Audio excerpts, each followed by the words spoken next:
Mga Kalingap Angels nagkasundo na puntahan si Dara sa bahay nila at kanilang susurpresahin. Bago ko umpisahan ang maiksing reaction video na ito, hiling ko lang na tapusin ang panunood nito para malaman ang nilalaman nito, at kung bago ka pa lang sa munting channel na ito, paki-subscribe para lagi kang updated sa video ng mga Kalingap at paki-suportahan ang ama ng Kalingap na si Val Santos Matubang, Ate Edna Vlog at si Kalingap Rab. Isang mapagpalang araw sa inyong lahat mga Kalingap. Nag-usap-usap ang mga Kalingap Angels na pupuntahan nila si Dara sa bahay nito at kanilang surpresahin. Natuwa nga si Dara nang makita niya ang mga kaibigan niya na dumalaw sa bahay niya.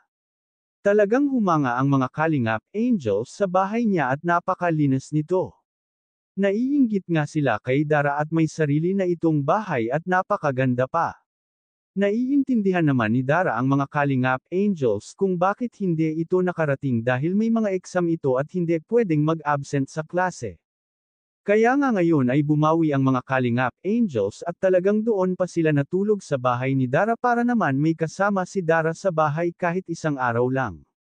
Natutuwa naman si Kalingap Rab nang malaman ito dahil sinamahan nila si Dara sa bahay nito. Ito naman talaga ang gusto ni Kalingap Rab, ang magbonding silang lahat at maging close sa isa't isa. At sang-ayon naman si Kalingap Rab sa kanilang ginawa.